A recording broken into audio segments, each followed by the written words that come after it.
ध्वनिर्वर्णा पदम् वाक्यमित्यास्पदचतुष्टयम् यस्याः सूक्ष्मादिभेदे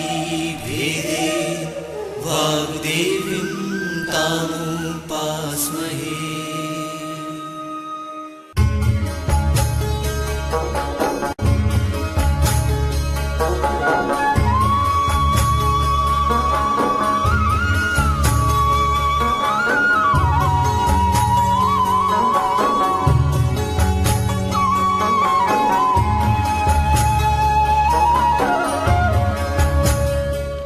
मध्य प्रदेश भोज मुक्त विश्वविद्यालय का इलेक्ट्रॉनिक माध्यम निर्माण और शोध केंद्र EMPRC प्रस्तुत करता है समाज कार्य विषय पर आधारित ध्वनि कार्यक्रम सामाजिक संक्रिया। ये कार्यक्रम MSW पाठ्यक्रम के द्वितीय वर्ष के विद्यार्थियों के लिए द्वितीय प्रश्न पत्र समाज कार्य की समेकित विधियों पर आधारित है। कार्यक्रम के विषय विशेषज्ञ हैं डॉक्टर SR बिल्लोरे।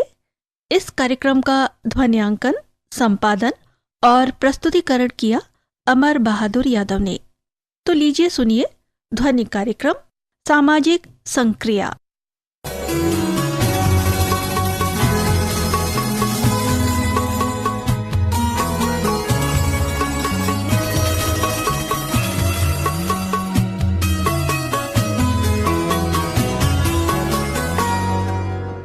प्रिय छात्रों, अपनी पूर्व वार्ताओं में हमने आपसे समाज कार्य की कुछ विधियों के बारे में चर्चा की थी। फिर से आपको याद दिला दें, ये विधियां हैं वैयक्तिक समाज कार्य अर्थात सोशल केस वर्क, समूह समाज कार्य अर्थात सोशल ग्रुप वर्क, सामुदायिक संगठन अर्थात कम्युनिटी ऑर्गेनाइजेशन, समाज कल्याण प्रशासन अर्थात सोशल वेलफेयर एडमिनिस्ट्रेशन और समाज कार्य अनुसंधान अर्थात सोशल वर्क रिसर्च।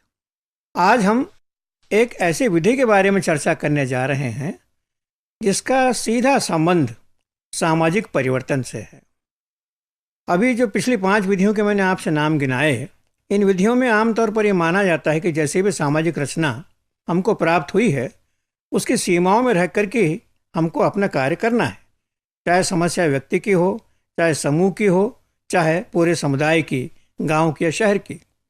इसमें न तो कोई बात होती है आमतौर पर सामाजिक मूल्यों के परिवर्तन की या सामाजिक नियमों के परिवर्तन की, लेकिन आज जिस विधि की हम लोग चर्चा करने जा रहे हैं उसका सीधा संबंध सामाजिक परिवर्तन से है।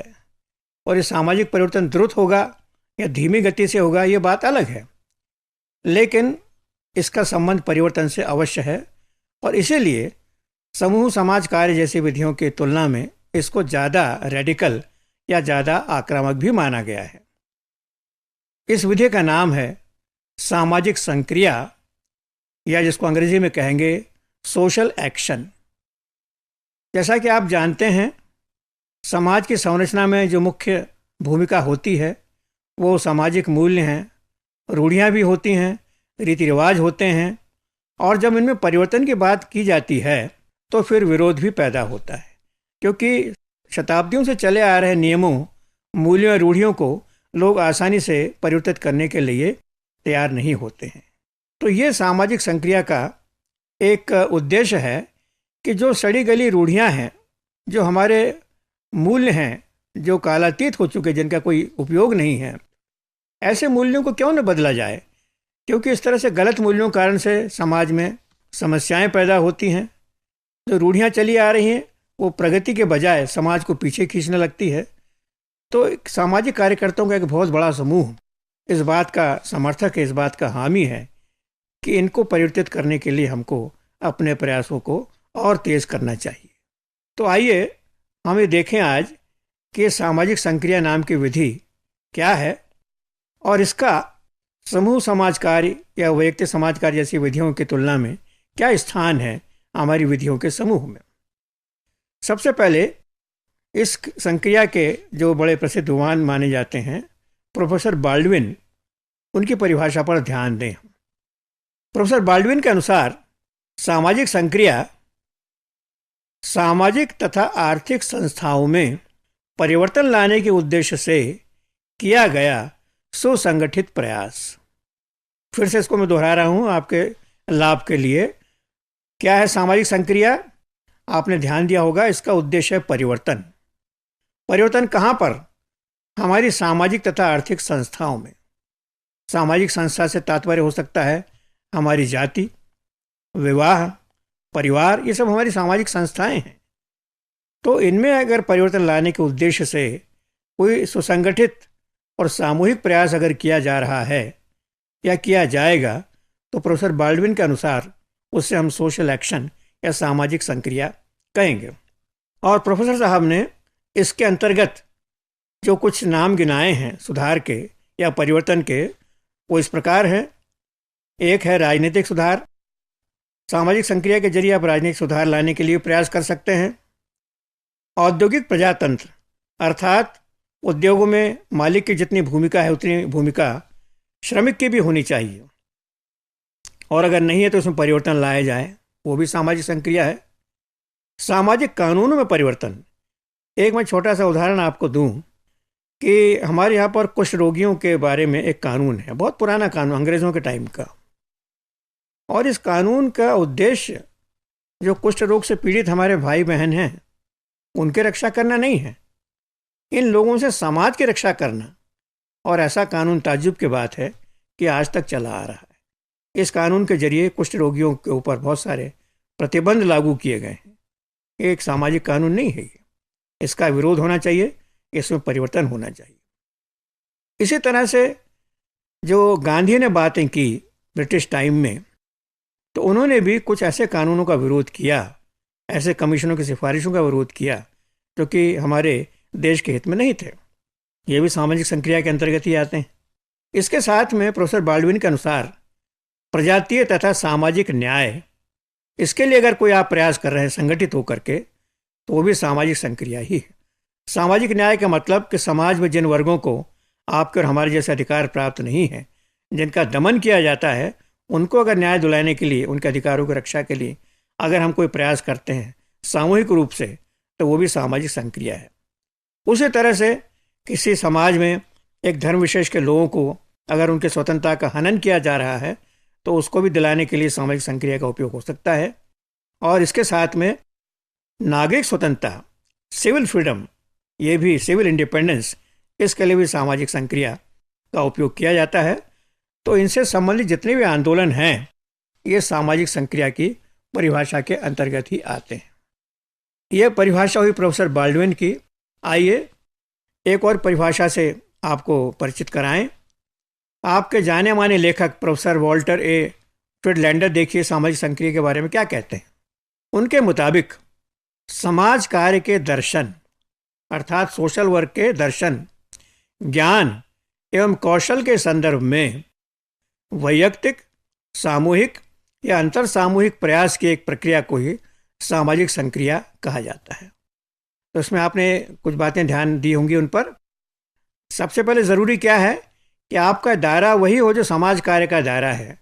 आपको समाज कार्य के दर्शन की सीमाओं में ही रहना है, समाज कार्य के ज्ञान का उपयोग करना है और उसके कौशल का भी उपयोग करना है।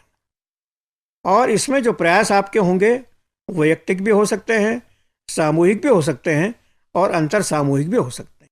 लेकिन शर्त यही है कि आपको प्रोफेशनल सोशल वर्क या वृत्तिक समाज के कार्य के दायरे में रहकर ही ये सारे काम करना है। और प्रोफेसर फ्रिडलैंडर ने इसके उद्देश्य गिनाए हैं कि देखिए क्या उद्देश्य हैं। सामाजिक नीति का निर्माण या उसमें परिवर्तन या संशोधन, सामाजिक संरचना के प्रकार, सामाजिक संरचना से तात्पर्य हमारी सामाजिक संस्थाएं, जो कि प्रोफेसर बाल्डविन ने भी इसका जिक्र किया था। नवीन प्रगति और सेवाओं की उपलब्धि के लिए अगर कोई प्रयास होता है तो वो भी सामाजिक संक्रिया कहा जा सकता है। और इन सब का उद्देश्य यही है कि समाज का टोटल वेलफेयर या पूरे समाज के हित में कार्य किया जाए, यही इसका उद्देश्य है। और एक अंतिम परिभाषा था कि आपको सामाजिक संक्रिया की पूरी अवधारणा स्पष्ट हो जाए, वो है प्रोफेसर आर्थर डनहम की परिभाषा। ये भी उतनी ही उपयोगी है।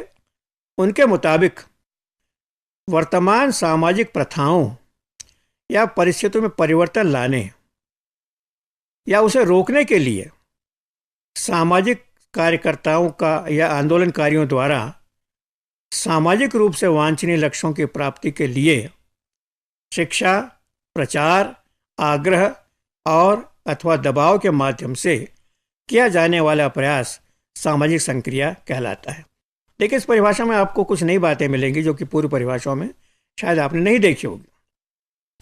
प्रोफेसर डनहम का कहना यह है कि वर्तमान में जो सामाजिक प्रथाएं हैं या परिस्थितियां हैं, अगर उसमें आप संतुष्ट नहीं हैं तो उसमें परिवर्तन लाने के लिए या कोई अवांछित परिवर्तन आ रहा है तो उसे रोकने के लिए भी सामाजिक कार्यकर्ता द्वारा आंदोलन किया जा सकता है। और इस आंदोलन का उद्देश्य होगा सामाजिक रूप से वांछनीय लक्ष्यों की प्राप्ति। जो पूरा समाज चाहता है कि इन लक्ष्यों की प्राप्ति हो, उसके लिए सब मिलकर के प्रयास करें। और उसके लिए उपयोग क्या होगा, साधन कौन से होंगे? शिक्षा, प्रचार, पब्लिसिटी या प्रोपेगेंडा, आग्रह और अथवा दबाव भी, प्रेशर भी, उसके जरिए अपने उद्देश्यों की प्राप्ति के लिए मिलकर के प्रयास किए जा सकते हैं।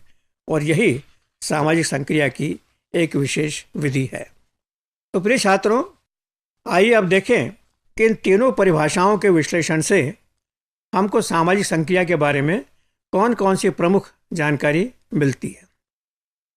सबसे पहली बात तो ये कि समाज कार्य की जो पहली 5 विधियां हैं, जिनके के नाम मैंने आपको शुरू में गिनाए थे, उनसे थोड़ी सी हट करके है और मूलतः इसका उद्देश्य है परिवर्तन।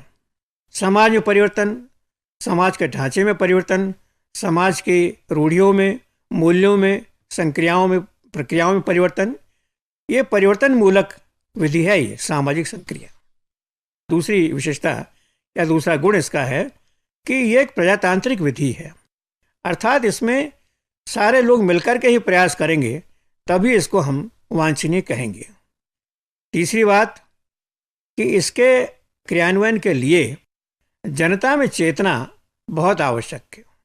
जब तक जनता आपके साथ नहीं होगी तब तक आप न तो दबाव डाल पाएंगे, न इसके ढंग से पब्लिसिटी हो पाएगी। तो न केवल जन चेतना इसके लिए आवश्यक है, बल्कि जनता की भागीदारी, जिसको कहते हैं पीपुल्स पार्टिसिपेशन, वो भी बहुत ज़रूरी है। इसके बिना संक्रिया का संभव होना, मतलब आप नहीं संभव होना इसका।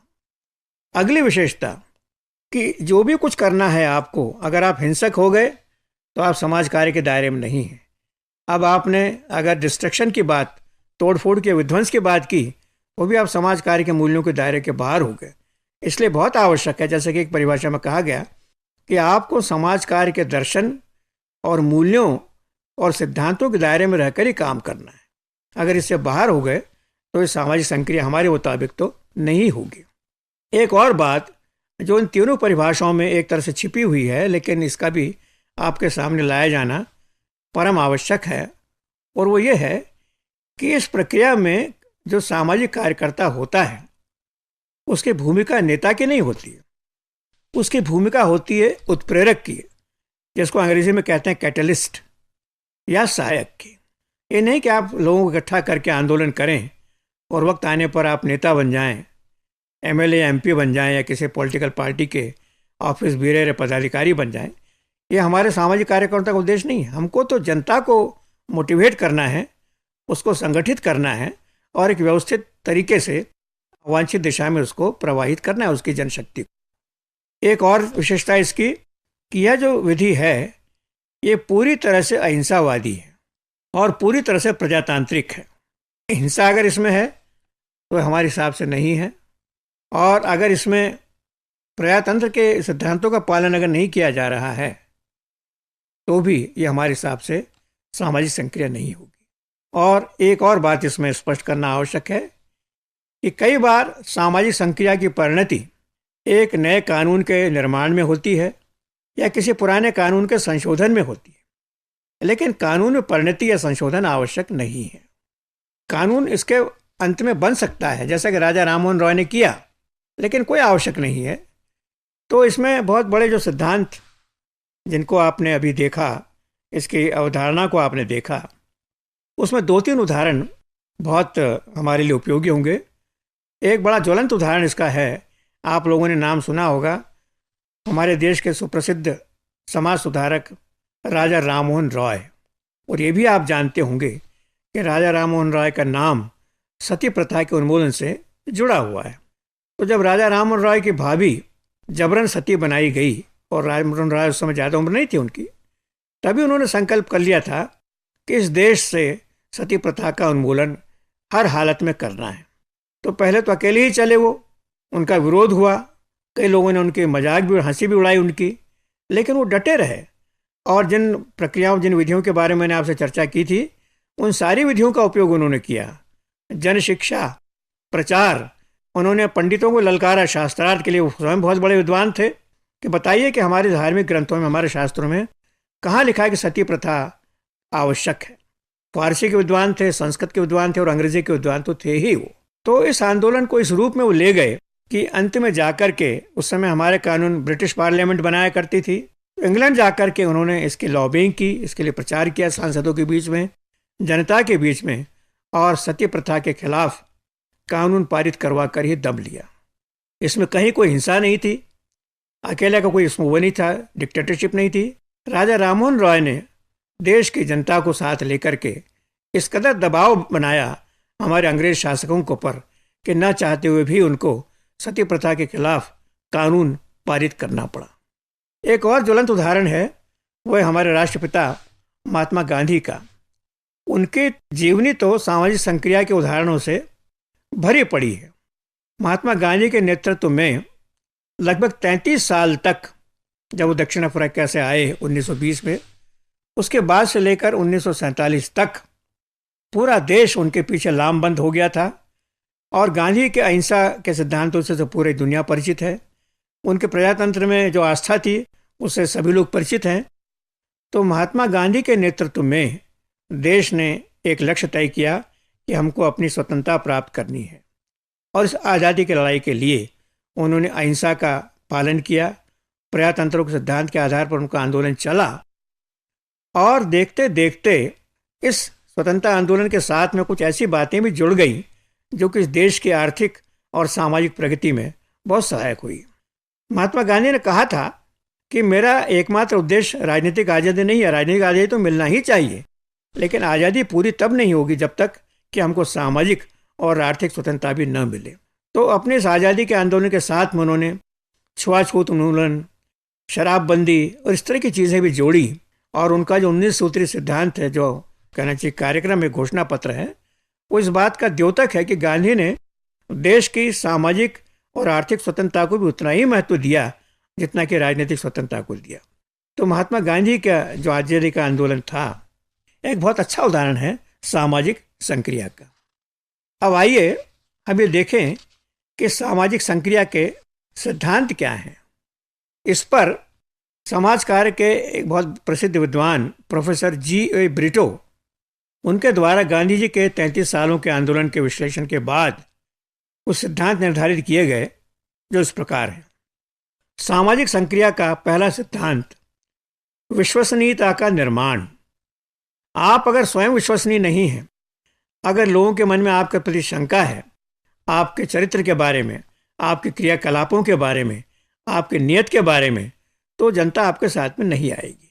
ऐसे उदाहरण आपने देखे हैं कि लोग प्रारंभ में भ्रमित होकर किसी एक व्यक्ति के पीछे चले और बाद में जब मालूम पड़ा कि इस व्यक्ति को जैसा उन्होंने सोचा था वैसा नहीं निकला, तो उतनी तेजी से उसके पीछे भी हट गए उससे। तो आपकी विश्वसनीयता सबसे आवश्यक है, और अगर आपको किसी लक्ष्य को प्राप्त करना है जनता की सहायता से, तो आपको अपनी स्वयं की विश्वसनीयता का निर्माण करना होगा। आपके सिद्धांतों की विश्वसनीयता चाहिए, आपके लक्ष्यों की विश्वसनीयता भी आवश्यक है, और इसको जनता को आपको साबित करना होगा। तो इसके लिए बहुत सारे उदाहरण हैं। उदाहरण के लिए राजस्थान के नेता या उत्तराखंड के नेता सुंदरलाल बहुगुणा, जिन्होंने वृक्ष बचाओ आंदोलन प्रारंभ किया था, इस तरह के लोग आज भी इस तरह की बातें, उदाहरण हमारे सामने प्रस्तुत करते हैं। दूसरी जो ज़रूरत है, दूसरा जो सिद्धांत है, वो वैधता का सिद्धांत है, द प्रिंसिपल ऑफ वैलिडिटी। अर्थात आप जो भी बात लेकर के चल रहे हैं जनता के सामने, उसका कोई आधार होना चाहिए। वो आधार धार्मिक भी हो सकता है, नैतिक हो सकता है, कानूनी हो सकता है, सामाजिक मतलब कोई ठोस आधार जब तक आप लेकर के नहीं चलेंगे तब तक लोग आपके साथ में संगठित नहीं होंगे। तीसरा सिद्धांत ये भी आवश्यक है आज के प्रजातंत्र के युग में, वो है नाटकीयता का सिद्धांत। देखिए, अगर आपको लोगों को अपने साथ लाना है तो कोई भाषणबाजी से या सैद्धांतिक चर्चा से काम नहीं चलेगा। आपके कार्यक्रम में जनता के लिए कुछ आकर्षण का भी एलिमेंट या तत्व होना चाहिए। और इसीलिए गांधी के आंदोलन में या सुंदरलाल बहुगुणा के आंदोलन में नारे, गीत संगीत, ओजस्वी भाषण, बहिष्कार, हड़ताल, इस तरह की बातों का भी प्रयोग किया गया और जनता उनके पीछे चली और उसके साथ में जो बंध के रही उसमें इन चीज़ों का भी बहुत बड़ा महत्व है। एक और सिद्धांत है, वो है बहुआयामी रणनीति का। आपकी जो स्ट्रेटेजी बनेगी it should be multi dimensional. और इससे मतलब ये है कि केवल एक, जिस तरह से कि घोड़ा एक दिशा में बिल्कुल दोनों उसके आँख की तरफ पट्टियाँ बांध देते हैं और चला जाता है, उस तरह का आंदोलन आपका नहीं होना चाहिए। आपके इस कार्यक्रम में, संक्रिया के कार्यक्रम में, विरोधियों से संवाद भी होना चाहिए और छोटे छोटे सरल उपाय जिनका अवलंबन करके जनसाधारण आपकी बात समझ सके और आपके काम में सहयोग दे सके। उदाहरण के लिए गांधी जी का दांडी यात्रा, दांडी मार्च, नमक सत्याग्रह, जब गांधी जी ने इस आंदोलन की रूपरेखा लोगों के सामने स्पष्ट की तो पंडित जवाहरलाल नेहरू और वल्लभ भाई पटेल तक ने उनसे प्रश्न किया कि महात्मा जी, नमक बनाने से क्या होगा? क्या नमक बनाने से अंग्रेज इस देश को छोड़ करके चले जाएंगे? तो महात्मा जी ने कहा कि मैं कुछ नहीं कहता हूँ, नमक बना करके देखो। और इतिहास इस बात का गवाह है कि दांडी मार्च या नमक सत्याग्रह के बाद पूरे देश में जन जागरण की एक नई लहर आई और आंदोलन और आगे बढ़ा। एक और सिद्धांत है, वो है वैकल्पिक व्यवस्था का सिद्धांत या उसका निर्माण। जैसे गांधी ने विरोध किया अंग्रेजी शिक्षा का, उन्होंने आह्वान किया छात्रों से, अध्यापकों से स्कूल कॉलेज छोड़ करके बाहर आ जाओ, लेकिन बाहर आकर के करें क्या? उन्होंने उसके वैकल्पिक व्यवस्था की, राष्ट्रीय विद्यापीठों की स्थापना की और इसमें रह करके लोगों ने न केवल शिक्षा प्राप्त की बल्कि गांधी के आंदोलन को, गांधी के कार्यक्रमों को समझा। तो केवल विरोध पर्याप्त नहीं है, विरोध के लिए भी नहीं होना चाहिए। जिस बात का आप विरोध कर रहे हैं उसके हटाए जाने पर बदले में क्या, इस बात की व्यवस्था भी आपके पास में होनी चाहिए। तो ये था चर्चा 5 सिद्धांतों की जिनको कि सामाजिक संक्रिया के सिद्धांत कहा जाता है। अब आइए देखें कि सामाजिक संक्रिया की टेक्निक्स क्या हो सकती हैं, कौशल या कुशलताएं। पहली बात तो ये कि सामाजिक संक्रिया भी एक समाज कार्य की विधि ही है, तो इसमें जिन टेक्निक का प्रयोग होता है, उदाहरण के लिए काउंसलिंग, उदाहरण के लिए रिपोर्टिंग, प्लानिंग, बजटिंग, ये सारी की सारी टेक्निक जो है इस संक्रिया के उसमें भी उसका उपयोग होना चाहिए। इंटरव्यू, साक्षात्कार, प्रश्नावली। इसके अलावा एक बहुत आवश्यक चीज़ है जिसको कि हम समाज कार्य में कहते हैं संबंध स्थापन, रैपो बिल्डिंग। जब तक आपका जनता से और संबंधित लोगों से रैपो नहीं बनेगा, सकारात्मक संबंध नहीं बनेगा, तब तक आप काम नहीं कर पाएंगे। एक टेक्निक और है, वो है प्लानिंग की।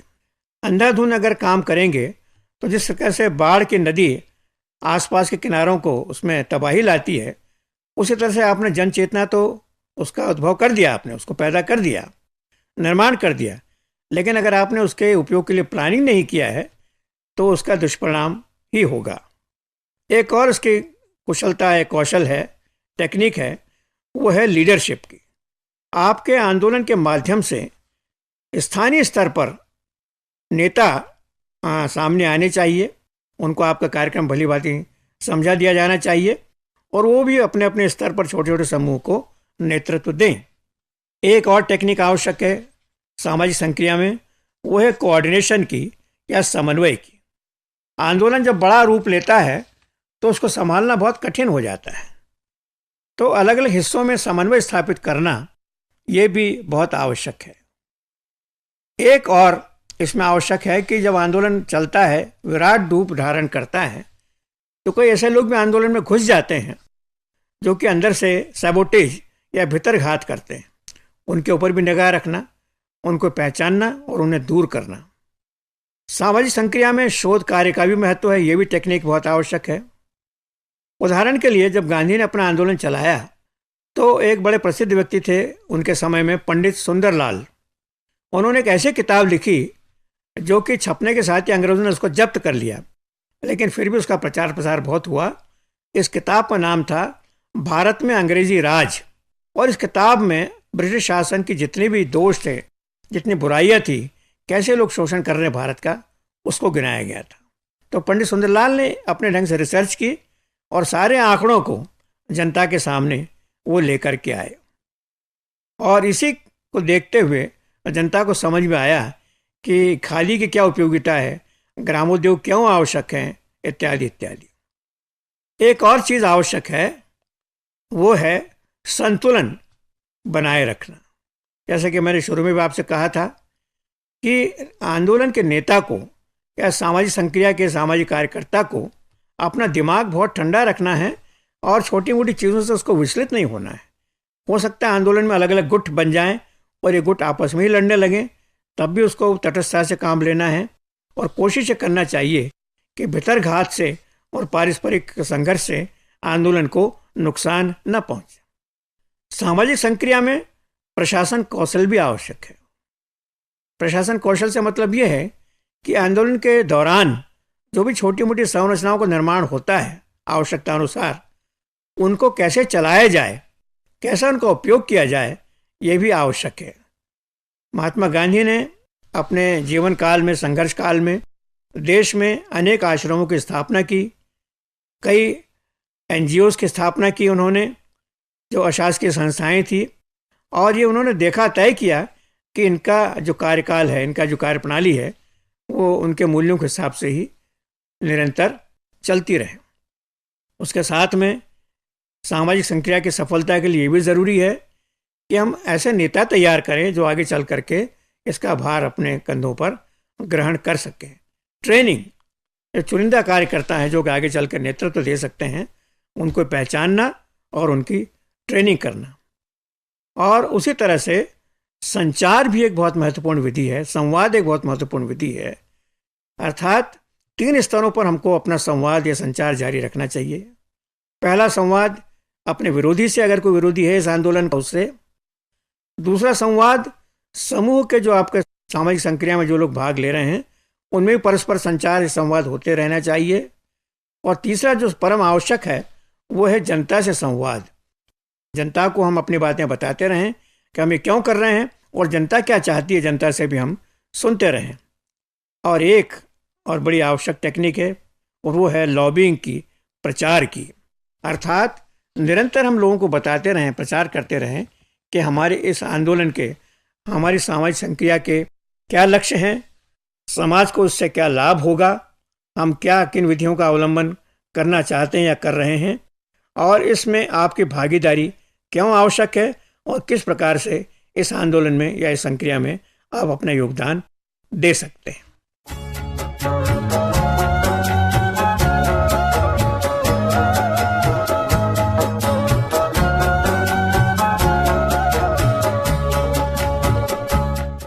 अभी आप सुन रहे थे समाज कार्य विषय पर आधारित ध्वनि कार्यक्रम सामाजिक संक्रिया। कार्यक्रम के विषय विशेषज्ञ और वार्ताकार थे डॉक्टर SR बिल्लोरे। उद्घोषिका थी विभा तिवारी। इस कार्यक्रम का ध्वनि मुद्रण, संपादन और प्रस्तुतिकरण किया अमर बहादुर यादव ने। ये कार्यक्रम मध्य प्रदेश भोज मुक्त विश्वविद्यालय के इलेक्ट्रॉनिक माध्यम निर्माण और शोध केंद्र EMPRC द्वारा निर्मित किया गया।